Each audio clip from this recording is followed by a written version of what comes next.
Hello everyone, welcome back to LTX class. వొకాబులరీలోకి వెళ్లే ముందు మీ అందరికీ కూడా ముఖ్యమైన అనౌన్స్మెంట్. కాంపిటేటివ్ ఎగ్జామ్స్ ప్రిపేర్ అయ్యే చాలా మంది స్టూడెంట్స్ కి ఎక్కువ మంది ఉండే ఒక సందేహం ఏంటంటే, సార్ ఇంగ్లీష్ ఎలా ప్రిపేర్ అవ్వాలి? అలాగే చాలా మంది అడుగుతూ ఉంటారు, ఇంగ్లీష్ కోసం సెపరేట్ గా ఏదైనా ఒక కోర్స్ ఉందా? అటువంటి వాళ్ళ కోసమే ఎల్టీఎక్స్ క్లాస్ లో ఇంగ్లీష్ ఇన్ఫినిటీ అనే కోర్సుని మనం అనౌన్స్ చేయడం జరిగింది. ఇంగ్లీష్ కోసం మాత్రమే మొదలుపెట్టిన ఈ కోర్స్. ఈ కోర్స్ పేరు ఇంగ్లీష్ ఇన్ఫినిటీ అనే పేరు ఎందుకు పెట్టారండి? ఇన్ఫినిటీ అనే పేరు ఎందుకు వచ్చింది అంటే, ఒక్కసారి మీరు ఫీజు పే చేస్తే లైఫ్ టైమ్ వెలిడిటీ ఉంటుంది. మళ్ళీ మళ్ళీ ఫీజు పే చేయవలసిన అవసరం లేదు. ఇది బేసిక్ లెవెల్ నుంచి అడ్వాన్స్డ్ లెవెల్ దాకా అన్ని లెవెల్స్ ని కూడా కవర్ చేస్తూ ఉంటుంది. కాబట్టి అన్ని ఎగ్జామ్స్ కి మీకు ఇది చాలా హెల్ప్ అవుతుంది. సో మీరు ఇంగ్లీష్ బాగా నేర్చుకోవాలి అనుకుంటే ఇంగ్లీష్ ఇన్ఫినిటీ కోర్స్ ని మీరు పర్చేస్ చేయొచ్చు. ఇంకా ఏ డౌట్స్ ఉన్నా కూడా మీరు ఈ నెంబర్‌కి కాంటాక్ట్ చేయండి. 7893899553.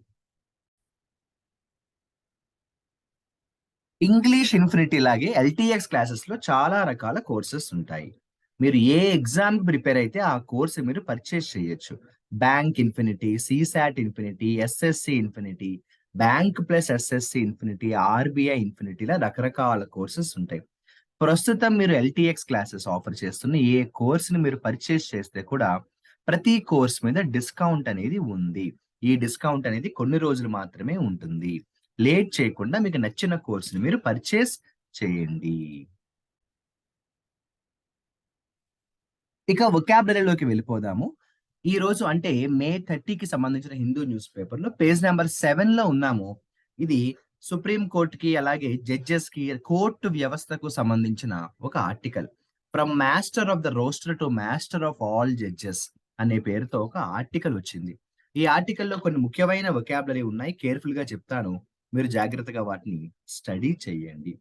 ముందుగా మీరు చూసినట్టయితే ఇక్కడ ఎఫర్మ్ అనే ఒక వొకాబులరీ కనిపించింది. ఎఫర్మ్ అంటే ఏంటంటే, ఏదైనా ఒక విషయాన్ని బలవంతంగా చెప్పడం. స్టేట్ అంటే చెప్పడం అన్నమాట. లేదు సింపుల్‌గా రాసుకోవాలి అంటే సే అని కూడా రాయండి. ఎఫర్మ్ చేయడం అంటే ఏదైనా ఒక విషయాన్ని బలంగా చెప్పడం. ఎఫర్మ్ చేయడం అంటే you state something. Under trial అనే వర్డ్ కొంచెం ఇది జ్యుడిషియరీ లాంగ్వేజ్ అయినా కూడా తెలియాలి. అండర్ ట్రయల్ అని ఎప్పుడు అంటామంటే, ఎవరినైనా అరెస్ట్ చేసి జైల్లో పెట్టారు. జైల్లో పెట్టిన తర్వాత అతన్ని కోర్ట్‌కి పంపి ఇన్వెస్టిగేషన్ మొదలవుతుంది కదా! కోర్ట్‌లో ఆర్గ్యుమెంట్స్ మొదలవుతాయి కదా! ఈ టోటల్ ప్రాసెస్‌ని అండర్ ట్రయల్ అంటాం.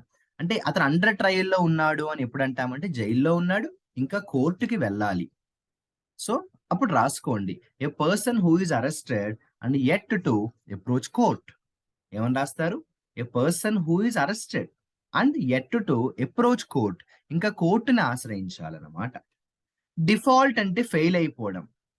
మామూలుగా మనం మనీ విషయంలో కూడా డిఫాల్ట్ అయింది అంటాం. అంటే నాన్ పేమెంట్ అయింది అంటాం. పేమెంట్ సరిగ్గా అవ్వలేదు అనేటప్పుడు కూడా డిఫాల్ట్ అంటాం కదా! అలా అన్నమాట. మామూలుగా చెప్పాలంటే డిఫాల్ట్ అయిపోవడం అంటే ఫెయిల్ అయిపోవడం అని కూడా రాయొచ్చు. ఫెయిల్ అయిపోవడం అని కూడా రాయొచ్చు. స్టాట్యుటరీ అన్నారు. మీకు బాగా తెలుసు పాలిటీలో కూడా స్టాట్యుటరీ అని వస్తుంది. స్టాట్యుటరీ అంటే చట్టబద్ధత, లాఫుల్ అంటాము. స్టాట్యుటరీ అని ఎప్పుడంటామంటే చట్టబద్ధత ఉంటే లాఫుల్ అంటే చట్టం యొక్క రక్షణ ఉంటే స్టాట్యుటరీ అంటాం. ఒక ఇంపార్టెంట్ ఫ్రేజల్ వర్బ్ వచ్చింది చూడండి. ఫ్రౌన్ అపాన్ అన్నారు. అంటే ఒప్పుకోకపోవడం, డిసగ్రీ అని రాయండి. అప్రూవ్ చేయకపోవడం, తిరస్కరించడం అని కూడా రాయండి. ఫ్రౌన్ అపాన్ అంటే ఒప్పుకోకపోవడం. డిసగ్రీ అని రాయండి. ఫ్రౌన్ అపాన్ అంటే డిసగ్రీ అని రాయండి. ఇది మీ అందరికీ తెలుసు. డిస్పైట్ అయినప్పటికీ అంటాం. డిస్పైట్ అన్నా, ఈవెన్ థో అన్నా ఒకటే. డిస్పైట్ అన్నా, ఈవెన్ థో అన్నా ఒకటే. ఎక్స్‌టింగ్విష్ చేయడం అంటే మంటను ఆర్పడం కదా! ఎక్స్‌టింగ్విష్ చేయడం అంటే మంటను ఆర్పడం. పుట్ ఆఫ్ ద ఫైర్ అంటాం. ఓకేనమ్మా? పుట్ ఆఫ్ ద ఫైర్ అంటాం. ఇదిగోండి డిఫాల్ట్ అంటే మళ్ళీ వచ్చింది. ఇలా చూసుకుంటూ వెళ్ళినట్టయితే నెక్స్ట్ ఏమైనా ఇంపార్టెంట్ వొకాబులరీ ఉన్నాయేమో అని చూద్దాము. సెకండ్ పారాగ్రాఫ్‌కి వచ్చేద్దాం మనం. సెకండ్ పారాగ్రాఫ్‌లో గాని మనం చూసుకుంటూ వెళ్ళినట్టయితే ఇంటరిమ్ ఆర్డర్ అంటారు. మధ్యంత ఉత్తర్వులు అంటారు గదా! ఇంటరిమ్ అంటే మీరు ఇంటర్వెల్ అని రాయండి. ఈజీగా గుర్తుంటుంది. ఇంటరిమ్ అంటే ఇంటర్వెల్ అని రాయండి. ఈజీగా మీకు గుర్తుంటుంది. రిలై ఆన్ అంటే డిపెండ్ అవ్వడం. రిలై ఆన్ అంటే ఆధారపడడం. రిలై ఆన్ అంటే ఏంటమ్మా? డిపెండ్ అవ్వడం లేదా ఆధారపడడం. ఇన్ ఏ నట్‌షెల్ అంటే ఇదొక ఇడియం. క్లుప్తంగా అంటారు. ఇన్ ఏ నట్‌షెల్ అంటే ప్రిసైజ్‌లీ. మనం ఏదైనా క్లుప్తంగా చెప్పాలనుకోండి, ఇన్ ఏ నట్‌షెల్ అంటాం. అంటే క్లుప్తంగా. ఇన్ ఏ నట్‌షెల్ అంటే ఏంటమ్మా? సింపుల్‌గా, బ్రీఫ్‌లీ అని కూడా అంటాం. క్లుప్తంగా అంటాం మనం. ఏమంటాము? క్లుప్తంగా అంటాం. ఇక్కడ చూడండి, ఒక ఇంపార్టెంట్ వొకాబులరీ వచ్చింది. స్ట్రిప్పింగ్ ద డెసిషన్ అన్నారు. స్ట్రిప్పింగ్ చేయడం అంటే ఏంటంటే, సింపుల్‌గా చెప్పాలంటే రిమూవ్ చేయడం అంటాం. రిమూవ్ చేయడం అంటాం. క్లియర్ చేయడం అని కూడా అంటాం. తొలగించడం అని కూడా అంటాం. తొలగించడం అని కూడా అంటాం. తొలగించడం అని కూడా అంటాం. ప్రెసిడెన్షియల్ వాల్యూ అని ఎప్పుడంటామంటే, బలమైన రుజువు లేకపోతే. సో, ప్రెసిడెన్షియల్ అంటే రాసుకోండి. స్ట్రాంగ్ అని రాయండి. దీనికి రకరకాల అర్థాలొస్తాయి. ఇక్కడ మనం స్ట్రాంగ్ అని సింపుల్‌గా చెప్పొచ్చు. ప్రెసిడెన్షియల్ వాల్యూ అంటే బలమైన రుజువు. స్ట్రాంగ్. ఇలా చూసుకుంటూ వెళ్ళినట్టయితే, మనకి సెకండ్ ఆ తర్వాతి పారాగ్రాఫ్‌లో చూడండి, ఫ్రే అనే వొకాబులరీ కనిపించింది. ఫ్రే అంటే ఏంటంటే గొడవ, డిస్ప్యూట్. ఫ్రే అంటే గొడవ, డిస్ప్యూట్ లేదా ఫైట్ అని కూడా అంటాం. ఫైట్ అని కూడా అంటాం. ఫైట్ అని కూడా అంటాం. సీజ్ చేయడం అంటే ఏంటో చెప్పాలా చెప్పండి? సీజ్ చేయడం అంటే ఏంటమ్మా? కంట్రోల్‌లోకి తెచ్చుకోవడం. Take into control. సీజ్ అంటే ఏంటంటే టేక్ ఇంటూ కంట్రోల్. సీజ్ అంటే ఏంటమ్మా? Take into control. కంట్రోల్‌లోకి తెచ్చుకోవడం అంటాం. కంట్రోల్‌లోకి తెచ్చుకోవడం అంటాం. సెకండ్ పారాగ్రాఫ్‌లో సెకండ్ కాలమ్‌లో కూడా చూద్దాము. ఏమైనా ఇంపార్టెంట్ వొకాబులరీ ఉన్నాయేమో. చాలా ఇంపార్టెంట్ వొకాబులరీ ఒకటొచ్చింది. టాంటమౌంట్ టు అంటే సిమిలర్ టు అని రాయండి. ఒకే ఒకేలాగా. టాంటమౌంట్ టు అంటే సిమిలర్ టు అని రాయండి. టాంటమౌంట్ టు ప్రిపోజిషన్స్‌లో కూడా నేర్చుకుంటాం మనం. సిమిలర్ టు అని రాయండి. టాంటమౌంట్ టు అంటే ఒకేలాగా. సిమిలర్ టు అని రాయండి. డివాయిడ్ ఆఫ్ అంటే లేకపోవడం.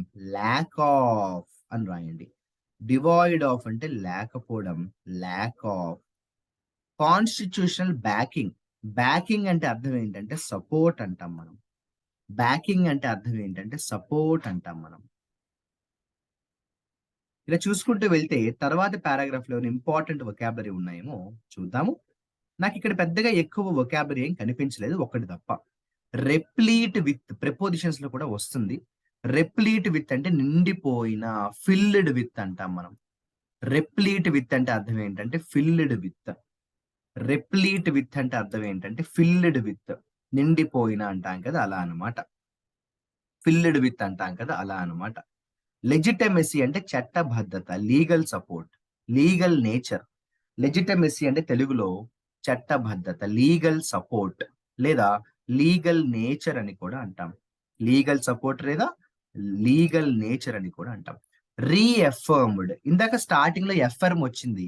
రీఎఫర్మ్ అంటే ఒక విషయాన్ని మళ్ళీ మళ్ళీ బల్లగుద్ది బలంగా చెప్పడాన్ని మనం రీఎఫర్మ్డ్ అంటాం. రీఎఫర్మ్డ్ అంటే సింపుల్‌గా చెప్పాలంటే బల్లగుద్ది చెప్పడం అన్నమాట. బల్లగుద్ది చెప్పడం అన్నమాట. ఇలా మనం కానీ చూసుకుంటూ వెళ్ళినట్టయితే జాగ్రత్తగా అబ్జర్వ్ చేయండి. ఎన్విసేజ్ అనే వొకాబులరీ కనిపించింది. ఎన్విసేజ్ అంటే అర్థం ఏంటంటే జరగబోయేదాన్ని ప్రెడిక్ట్ చేయడం, ఊహించడం అంటాం. ఎన్విసేజ్ అంటే అర్థం ఏంటంటే జరగబోయేదాన్ని ప్రెడిక్ట్ చేయడం, ఊహించి చెప్పడం.